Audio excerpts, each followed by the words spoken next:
What is going on, Headliner Nation? Jake, Fantasy Headliners. Hopefully everybody's doing well out there. Today we're talking about mock drafting. Now, yeah, we're going to get into a draft here in just a few seconds, but I kind of want to, have a purpose to mock drafting. When I'm doing these, even though they're fun to do and they're time consuming, they eat up some time. If you got some free time, they're a lot of fun. They're addicting, right?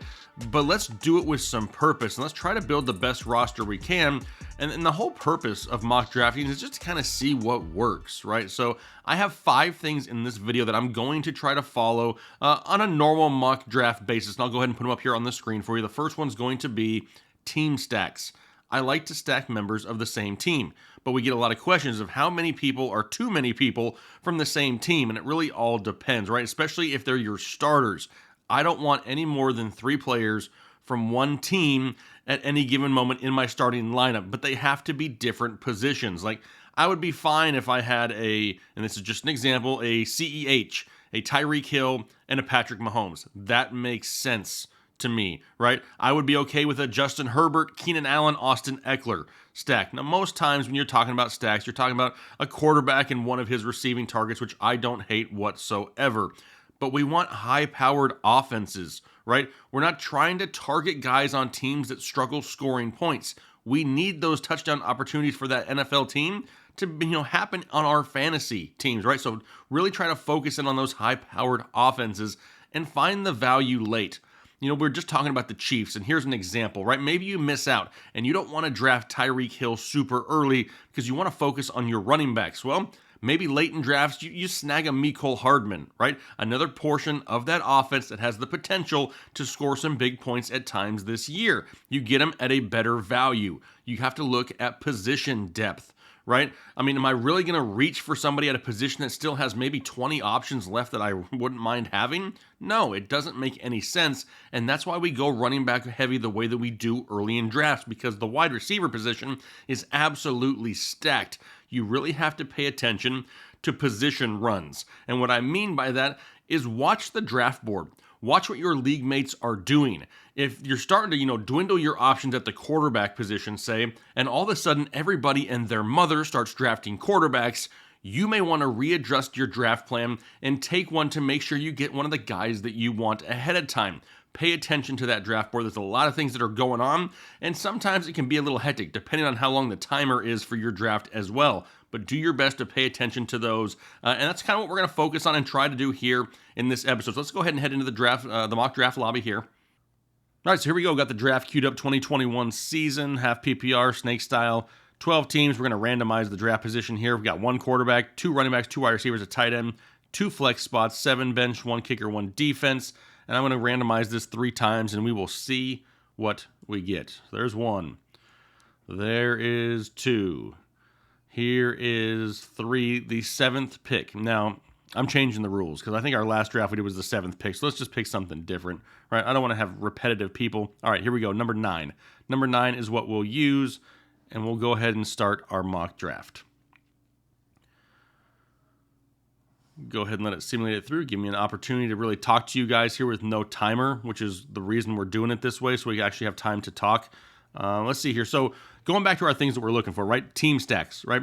Potential team stacks. If I go with Ezekiel Elliott, what potential team stacks do I have? Well, we got Amari Cooper, we got CeeDee Lamb, we have Michael Gallup, we got Dak Prescott. Potential, right? Nick Chubb. Who can we pair up with the Nick Chubb that I want on my fantasy team? I'm not against Odell Beckham at a certain price. Jarvis Landry.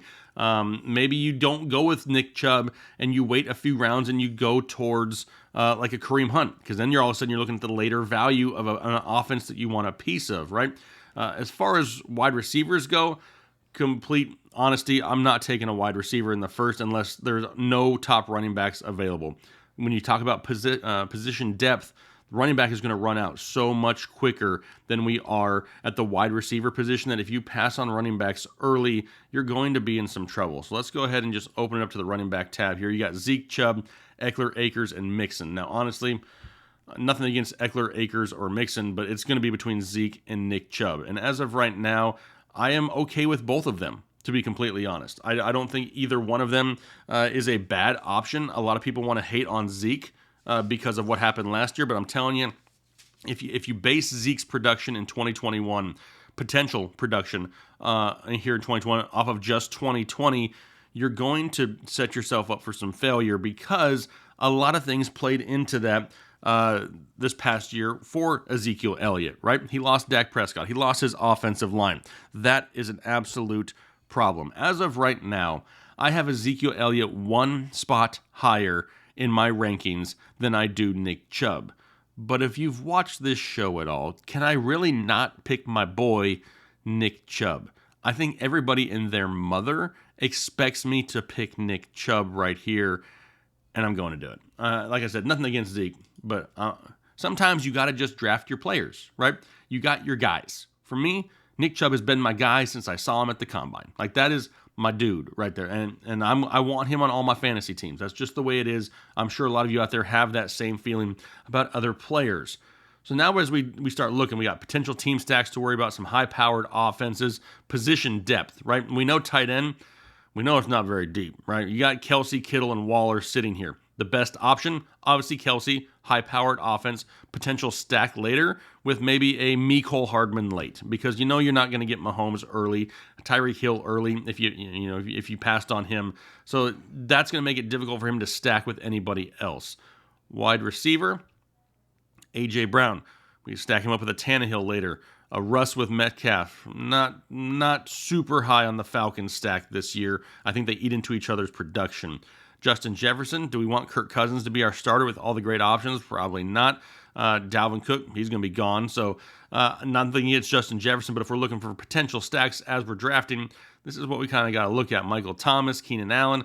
I love a Keenan Allen, Justin Herbert stack. I like that a lot, 100%. And if we go back to running back, I believe Austin Eckler is sitting here also. So you have Austin Eckler, a high-powered offense. This is a half PPR scoring league, so he has a little bit added value. Love me some Antonio Gibson, but I don't know if he gets that bump in PPR. I still think J.D. McKissic is that guy. And I'm looking for my number 2. Nick Chubb isn't really known for catching passes out of the backfield, so I don't really capitalize on that PPR scoring. So right here, due to position depth, I'm going with Austin Eckler as my running back 2. Boost up some of that PPR potential. Plus, Justin Herbert becomes a potential stack later. And we see here on the screen, Keenan Allen is also available, right? So could we go with a Keenan Allen, Justin Herbert, Austin Eckler stack? I don't hate that. I really don't. I don't think it's a bad idea. I mean, you can tell right now we got Chubb and Eckler. I don't hate it. When you look at position depth, we'll go back to wide receivers. If we got Keenan Allen here, we got tons of names. Quarterbacks, everybody other than Mahomes is available. For tight end, you probably only have Andrews, Hawkinson, and Goddard in your leagues because Waller, Kelsey, and Kittle are going to go super early. Do I want to reach for one of these guys, or do I want to continue to go down that high-powered offense stack? I like Mark Andrews. I do think Lamar Jackson takes a slight step forward, but the addition of Rashad Bateman could take away some of the red zone targets and lower the value of Mark Andrews. Hawkinson, huge targets, horrible offense. Dallas Goedert, more targets there in Philadelphia than there has been in years past. How does it work with Jalen Hurts? There's just question marks, right? So for me, it becomes simple that we're going to start doing our first stack here. Because of the way the chips fell, we're going to start to stack a couple Chargers because I think the Chargers have a huge offensive year. Nothing against Mike Evans. I actually just did a couple mock drafts before this, and Mike Evans was somebody that I found myself drafting a lot of. I love the Tampa Bay offense. The problem is there's just so many mouths to feed. The inconsistency may creep in. We know Keenan Allen is going to see the bulk of the targets. Nothing against Mike Williams there in that offense or Jared Cook now at the tight end position, but Keenan Allen is going to be the guy. So give me Keenan Allen. And then we will see what we got. So now we got Chubb, Eckler, and Allen. We go back to our rankings. Actually, you know what? Let's just go over to cheat sheets here. Let's go to cheat sheets and let's hide the drafted players so we can see everybody at a glance. Josh Allen, still available. Great option, right? A little early for me to take a quarterback. Kyler Murray, same thing. High-powered offense. Could we pair him with a James Conner late? Yeah, we probably could. Is it sexy? Not really. What about running back size? Josh Jacobs, taking a huge step back with Kenyon Drake. Kareem Hunt, we already have Nick Chubb. Had we missed on Nick Chubb, or look at it this way, this is a way something else could have followed. Had I taken Zeke first, then I could have taken Kareem Hunt here at a value pick and still got a piece of that offense. This is kind of how you need to be looking at things. Myles Gaskin, Offense is going to be improved. He should be the guy getting the bulk of the work, but we don't know that for sure. But after that, it kind of falls off a little bit, right? You look at the wide receivers, still a ton of great options. Amari Cooper, Robert Woods, DJ Moore, CeeDee Lamb, Adam Thielen, Kenny Golladay, Deontay Johnson. I mean, there's targets galore right there. We got Andrews, Hockenson, Goddard, and Fanton Pitts.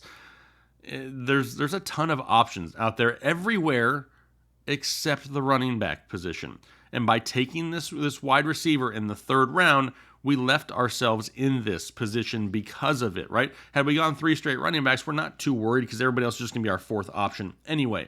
So personally, I got to go with a running back. Josh Jacobs burned a lot of people end of last season, but was still a top 12 option in that offense. They didn't, go out and add anything great in the pass receiving game. Does he see a slight bumper? Does that all go the way of Kenyon Drake?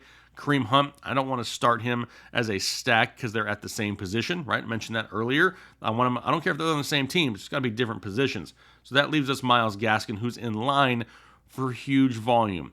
Now, is this a little bit of a reach? A little bit, but I don't want to miss out on the position because of the lack of position depth. That's the biggest issue right there. I got myself Myles Gaskin, who's going to go out there and get right around 18 touches a week in a flex spot in an improved Miami offense, which is not quite high-powered, but should be a lot more improved than what we saw last year. Now is the time, 5th round, the absolute earliest right now is the absolute earliest I start looking at quarterback. And it really has to have something that jumps out. So Kyler Murray being available right here jumps out to me, right? Because he is arguably going to be a top 3 fantasy quarterback here this year due to the rushing upside. They added A.J. Green. They drafted Rondale Moore. We know about DeAndre Hopkins. What happens if James Conner goes down? They have to rely a little bit more on the passing game. I mean, there's huge upside for Kyler Murray. Do I run out of the potential stack with a quarterback? I do, but I already have the 2 Chargers stack in there, so I don't hate it. I could go triple Charger if I wanted to and wait another round or so and grab Justin Herbert, which may not be a bad idea. So let's go ahead and look at wide receivers, because if we have a great wide receiver that we want as our number 2, we take him, we hope that Herbert falls to the next round, we draft Herbert, we got our triple charger, and we've accomplished one of our goals here in this. If you want to look at the draft board, some of the position runs, you can see that as of late, wide receivers have been pretty heavy. We've had 1, 2, 3, 4, 5, 6, 7, 8, 9, 10, 11, 12, 13, 14 wide receivers drafted over the last round and a half or so. So people are starting to fly with wide receivers, so we better start looking towards wide receivers. We got ourselves T. Higgins, Tyler Lockett, DJ, Chark, Claypool, Juju, Will Fuller, and then it starts to die off a little bit down there. For me, Tyler Lockett, I think Tyler Lockett is great some weeks, and some weeks he just absolutely disappears, and that's what worries me. T. Higgins, I think, is somebody with great potential. We heard that Joe Burrow should be good to go week 1, which is great news, but now he's got to worry about Jamar Chase. Is that a good thing? Well, they still have Tyler Boyd as well. DJ Chark, he gets an upgrade at quarterback. He gets Trevor Lawrence throwing him the ball in a contract year in an offense that's going to have to throw the ball a lot because they're going to be trailing because their defense isn't that great. Not really a high-powered offense, though. Do we want to call Cincinnati a high-powered offense? If their offensive line was a little bit better, I would say it is, because look at what they got with Burrow, Mixon, Boyd, Higgins, Chase. That's pretty dang solid, if you ask me. I think T. Higgins is somebody, as a wide receiver, too, is a little bit of a gamble because of the addition of Jamar Chase. Tyler Lockett maybe a little bit safer, but like I said, it's the inconsistencies that bother me. I'm gonna make a little bit of a bold move here. I'm going with my gut, and I'm going with DJ Chark. Like I said, now at this point, they're going to be losing still in Jacksonville. I don't care if they drafted Etienne and Trevor Lawrence. Their defense isn't that great. Their offensive line isn't that great. I think DJ Chark has an opportunity at some big numbers here this year. And as a wide receiver, too, he's a risk, but I have that safe floor already with Keenan Allen. Even the safety of a Nick Chubb and a Myles Gaskin and an Austin Eckler, I'm allowed to take a little bit of a gamble there.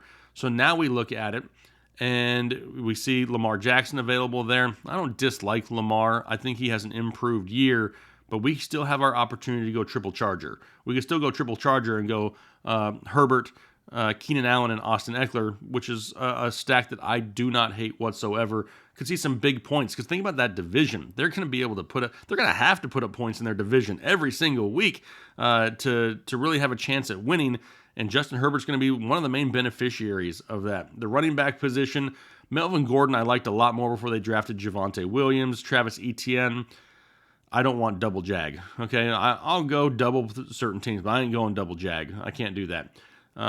Chase Edmonds, not a bad option as my number 4 running back. Raheem Mostert, he's got too many people to share with. Ronald Jones, David Johnson, Damian Harris. I would rather have Leonard Fournette as of right now as my number 4 running back because of the offense he plays in, right? We saw it in the playoffs too. Leonard Fournette seems to be the leader in the backfield there for the Tampa Bay Buccaneers, arguably the best offense in all of football. He is definitely an option. However, you can look at it a couple different ways. So you still have Kareem Hunt available. Now, Kareem Hunt is going to have weekly value.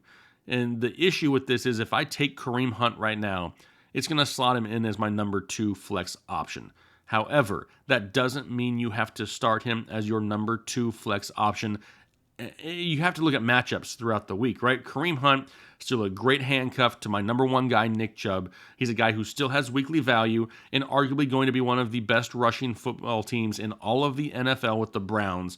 Passing on Kareem Hunt would probably be a mistake right here, I believe. If I can go Kareem Hunt here and then Justin Herbert in my next pick, I'll be a happy guy, and then I can just slot Kareem Hunt down on my bench, and he's there in matchups that I like, in matchups that are, run-heavy options for the Browns. He's there. I just don't think I can pass on him at this point, given the rest of the depth. So I'm going to go ahead and take him here, and then I'm going to immediately drop him down to my bench, because I don't want to think about him having to be my starter during my draft. Let's see here. Justin Herbert sitting right here. Then we're going to have a little bit of a wait. We don't have to worry too much about running back. We have some depth if needed. Wide receiver. Can we get another wide receiver, or should we go with Herbert? We only have a couple tier 2 guys left, and these are not my tiers, just so you know. I don't dislike Tom Brady and Matthew Stafford a little bit later at all. What about Brandon Cooks? I'm not touching Houston this year. Jarvis Landry, do we want to go with another Brown? Curtis Samuel, Jerry Jeudy, Devontae Parker, Hollywood Brown. We're starting to get a little bit iffy at the wide receiver position. I do think that Jarvis Landry is somebody who's still going to see a lot of volume in that offense. His overall numbers could take a slight hit because of Odell Beckham coming back, but the overall volume is still going to be solid for my wide receiver 3, right? It's my wide receiver 3, and if the Browns struggle on the ground with Chubb and Hunt, hopefully Jarvis Landry is able to produce through the air when needed. So Jarvis Landry becomes an option. Curtis Samuel, I think in Washington, is going to be like a Swiss Army knife. They're going to use him all over the place, and going back with Ron Rivera, who knows how to use Curtis Samuel, is only a bonus. Jerry Jeudy, I would like if we understood the quarterback position a little more. Devontae Parker, he's split with Jalen Waddle and Will Fuller and Mike Gesicki. That's not enough targets to go around. Hollywood Brown, he's got a lot taken away from Andrews and Bateman now. Corey Davis should see targets, but I just can't trust a Jet. Michael Gallup, huge upside, super inconsistent because of Lamb and Cooper. So what I'm going to do here, I'm going to say I took a gamble on DJ Chark, right? He's kind of a wild card. Maybe get some safety just in case that DJ Chark just comes out and totally bombs. I have a solid, safe option on my bench just in case. Why not? Let's go with Jarvis Landry. And now we have a Brown stack as well. A Brown stack, that sounds bad. Don't ever Brown stack it outside of fantasy football. No bueno. And now it has worked. Our plan is in place. Justin Herbert is sitting right here. He has fallen to us at this point of the draft, and we waste no more time, and we just take Justin Herbert as long as you're feeling sexy. There we go. So overall, here we go. We got the team of Herbert, Chubb, Eckler, Allen, Chark, Gaskin, and Landry. A lot of people aren't going to like the Chark pick, and that is fine. I don't care. That is a gut feeling. The stars are aligning. Now, you're also going to say to yourself, Jake, dude, look at your bye weeks now, because you've picked so many people with a week 7 bye. Perfect opportunity for me to say this. I don't care about bye weeks. Why do I not care? I don't want that number to take me away from drafting the guys that I like, because I will gladly lose week 7 if I'm going to win the other 14 freaking games of the year. So that's kind of how you have to look at it. Plus, with the depth at positions, I'll have enough options to throw in there when needed. Really, if there's any buy that matters, if any, it would be your quarterback. But think about it. Justin Herbert is a week 7 buy. A lot can happen in the first 6 to 7 weeks of the NFL that can throw things in complete chaos, right? You have no idea, so don't put too much stock into that. You'll have an opportunity by the time that time comes around with some of the guys later down the list. If you draft properly and you give yourself great depth, it shouldn't be an issue. So let's see what else we have here. What about Hollywood Brown, Corey Davis, Michael Gallup, Laviska Shenault? Not going double jag. We already talked about that. Michael Pittman, he's somebody who in a high-powered offense potential high-powered offense could see a lot of red zone targets, right? How does Carson Wentz handle that team? I think Jalen Reagor in Philadelphia becomes an option. Darnell Mooney, a name that I like later. Noah Fant. I like Noah Fant. I like Noah Fant a lot. The problem is I don't know if I can trust the quarterback play in Denver as of right this second. What happens if Aaron Rodgers goes to Denver? Then all of a sudden it's becomes super sexy, right? But it's not at that point yet. Kyle Pitts, same thing. He's got to share with Julio Jones and Calvin Ridley. It's not just the Kyle Pitts show. Logan Thomas, on the other hand, could see a ton of work in Washington, right? A ton of work. He was a super surprise for a lot of people last year. And really now with Ryan Fitzmagic under center, only ups his potential ceiling because he could see more red zone targets in an offense that's going to be improved. Personally, I'm going to go right here, and I'm going with Logan Thomas as my tight end because I got that feeling again. I've lost that love and feeling. So here we go. Tom Brady, Matt Stafford, Ryan Tannehill, Matt Ryan. Now, do I normally take another quarterback here? Not really. I would prefer to wait and grab somebody a little bit later that has that potential. However, you make sure you watch it, right? You make sure you're watching your draft board to make sure that, hey, all of a sudden, a lot of running backs went last round. Let me take a look at my running backs and see what we got because you don't want to find yourself with your pants around your ankles. Nyheim Hines, Marlon Mack, and Jonathan Taylor. However, we saw Nyheim Hines still be viable in that offense. Latavius Murray, another guy who's going to have weekly value that I can still play. He doesn't need an Alvin Kamara injury to be somewhat fantasy productive. That's what we're kind of looking for. Tariq Cohen, what kind of role does he come back to in Chicago? Phillip Lindsay splitting the backfield with 62 running backs in Houston. Darrell Henderson, the guy right behind Cam Akers. J.D. McKissick, Jeff Wilson Jr., Madison. Madison a little bit more dependent on a Cook injury, right? So I'm looking at this from a PPR perspective. Nyheim Hines makes some sense right here as my number 4 running back. Not somebody who I'm overly reliant upon. I kind of know what his role is in this offense because we saw it at times last year. They liked this kid, right? And they showed that they would use him at times in place of Jonathan Taylor. It's one of the best offensive lines in all of football. Nyheim Hines at times saw work inside the 10. I mean, this is something that becomes an option, and because of it, I'm going to go Nyheim Hines. Perfect. And now we will go back to our wide receiver position. See what we got. Tom Brady sitting here is very tempting. Full disclosure, super tempting. I think Brady has a top 5 potential this year. Top 5, high-powered offense, an offense that is clicking, and I'm almost talking myself into taking him at this point. We have T.Y. Hilton, Cole Beasley. Cole Beasley, another solid option in Buffalo, right? A little bit risky with the DJ Chark move. We got that safety pick of Jarvis Landry a little bit later. That's kind of where Cole Beasley fits in, right? They added Emmanuel Sanders, but Cole Beasley still has that target, that eye of Josh Allen. So that's definitely something to pay attention to. Jalen Reagor coming back here healthy in 2021 with Devontae Smith on the opposite side. Jalen Hurts under center. Reagor becomes somebody who is not so much safe. He's a little bit riskier, but has the higher ceiling. Jamison Crowder, wouldn't surprise me if he's cut before the start of the year so they can save some money. Sterling Shepard, he's almost odd man out in New York.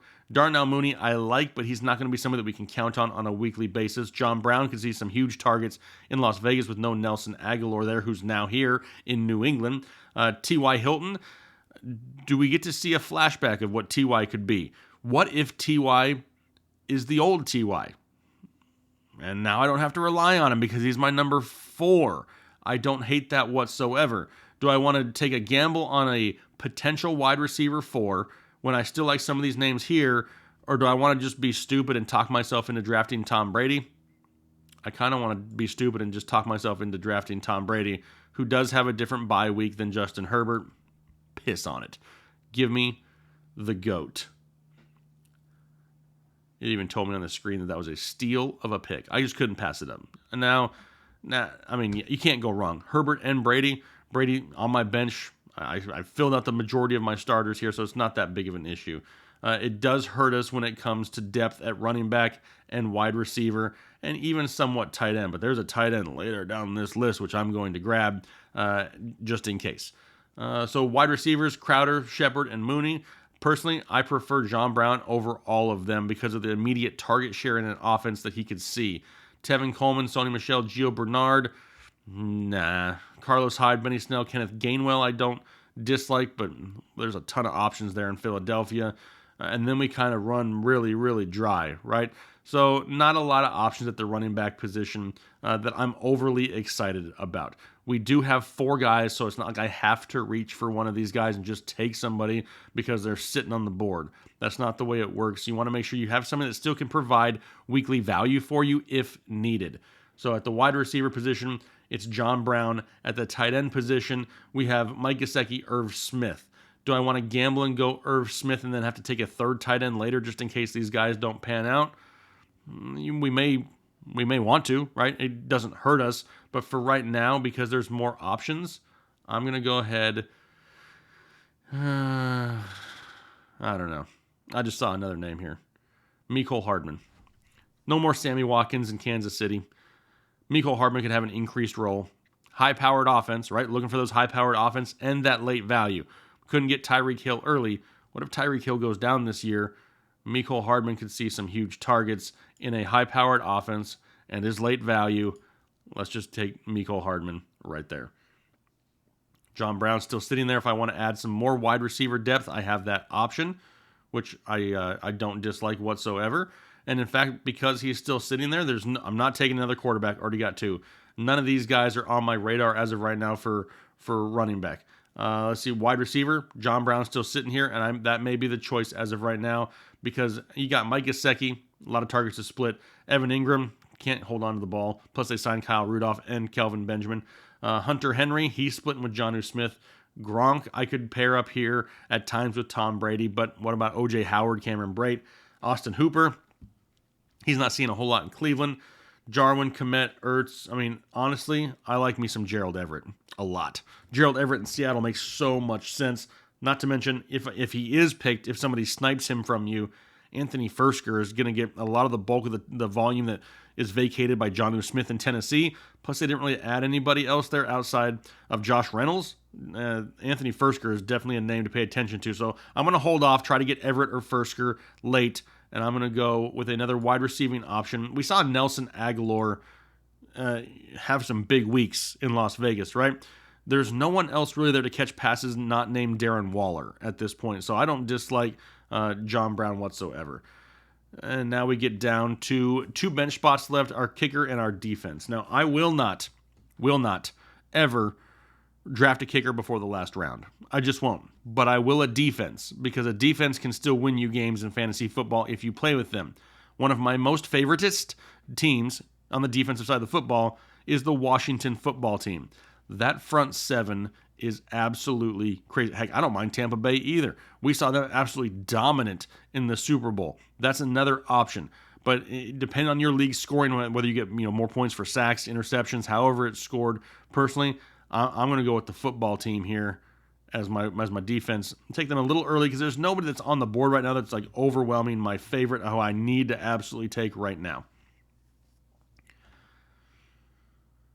And what do we got left? Josh Kelly could be a handcuff for us for Austin Eckler, but is he really? Darrell Williams, I don't dislike. I think Darrell Williams still has weekly value because they're still going to have a split backfield at times in Kansas City, and if anything were to happen to CEH, as of right now, that's really the guy because I don't trust Jerick McKinnon very much. Boston Scott, Pirine, Carry on Justin Jackson, Damian Williams in Chicago, Anthony McFarland. You could take a stab and hope that Le'Veon Bell signs somewhere, but I'm not interested in that really. A.J. Green becomes an option. I think he has a bounce-back potential. What about Gabriel Davis in Buffalo? Gabriel Davis in Buffalo has ridiculous high ceiling. And everybody, for some reason, has forgotten about Gabriel Davis. Is it because they added Emmanuel Sanders? Because if that's the only reason, that doesn't shy me away from Gabriel Davis whatsoever. A speedster that can make big plays and find the end zone, doesn't need huge volume in a pass-heavy offense that's going to score a lot of points. I'm gambling a little bit. I actually made a video on Gabriel Davis a couple weeks ago where I think he could have a super high ceiling. So I'm going to go ahead and I'm taking Bills Mafia's own Gabriel Davis. And with our last pick, where are we going? Tight end, right? Gerald Everett or Anthony Fursker. Gerald Everett still sitting here, our second to last pick. That is going to be where I go because that's the depth that I want, because the potential upside. I kind of view Logan Thomas as a safer floor. Looking for that higher ceiling. We've seen Russ really utilize tight ends in the past, and this may be the most athletic, vertically gifted tight end that he's had. Ever, maybe. I mean, Jimmy Graham at times, but it wasn't the same Jimmy Graham, but this guy could put up some big numbers in Seattle. He's my tight end too, a little bit of a late round lottery ticket. Then we'll go with kicker. Honestly, I just want a kicker that kicks indoors at this point because I don't want weather to be that big of a factor for majority of the season. None of these guys. We got Rodrigo Blankenship. I mean, I don't dislike Rodrigo. He kind of looks like Taylor, our very own Taylor. We got Daniel Carlson, Joey Slice outdoors. A lot of people kicking outdoors. So you know what? Let's just give it to our guy. Give it to Rodrigo. Now, after I click draft, if you haven't used this before, I want to preface this. I say this in every mock draft video. It's going to go through, finish simulating the draft, and it's going to give you out a draft grade. If you base your success in fantasy football off the grade that a website gives you that has no idea the type of scoring that you have, you're setting yourself up to fail here once again. Don't do that. These draft grades are based off of, they want you to take the guy on the top of the list every time. You go through this mock draft and you always take the guy at the top of the list, you're going to get the highest score possible. That makes no sense to me, and nobody does that, so don't read too much into draft grades. You have to look at the overall team.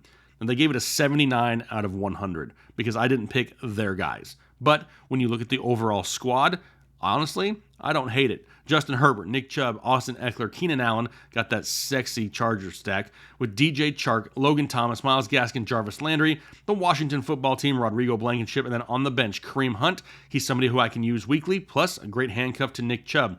We have Naheem Hines, somebody also weekly value, gives me that slight PPR upside behind one of the best offensive lines in football when they spell Jonathan Taylor and Marlon Mack, if Mack even really touches the ball that much. Tom Brady, he was that steal that I just couldn't pass anymore because I think he has top 5 potential. And then maybe you have a team whose quarterback goes down. Maybe you can swing a trade if need be at some point in the season. Mecole Hardman, he's now basically the number 2 at the wide receiver position in Kansas City. Some late round value.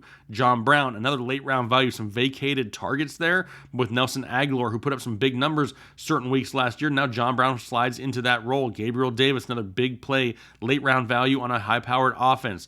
Gerald Everett, a team that has utilized tight ends for years, and now he seems like he could be the lead dog and was my last positional player picked. Give me that all day long, 100%. You just need to pay attention to things, right, as you're going through drafts. And it's fun to do these because you could do 50 mock drafts and they can all be different. But at the end of the day, when you look at it, do you like the team that you have on paper? Because anything can happen. The projections are just guesses. The rankings are just guesses by these guys on these sites. So you don't put too much into whatever grade you're given. Go out there, enjoy it, right? Because you're still playing for it to be fun. You want to have players that you can still root for, that have those super high ceilings, those big weeks, because that is the most fun out of anything you can do with mock drafting. It's just to get your ideas out there and see, all right, if I do this, this is what happens. That's what it's all about. But I want to know in your mock drafts, when you're doing mock drafts, How do you do them? Are you just looking at names and selecting? Are you trying to go through game plans? Are you looking for certain teams? Are you trying to build stacks? Because this is where we come together as a community and really put together the greatest list, the greatest combination of things that we can do to have some success in fantasy football. That's what it's all about. And I look forward to hearing your comments down below in the comment section. I will respond to as many of them as I can. But for now, hopefully you guys have a great rest of your day, a great rest of your week, and we'll talk to you later.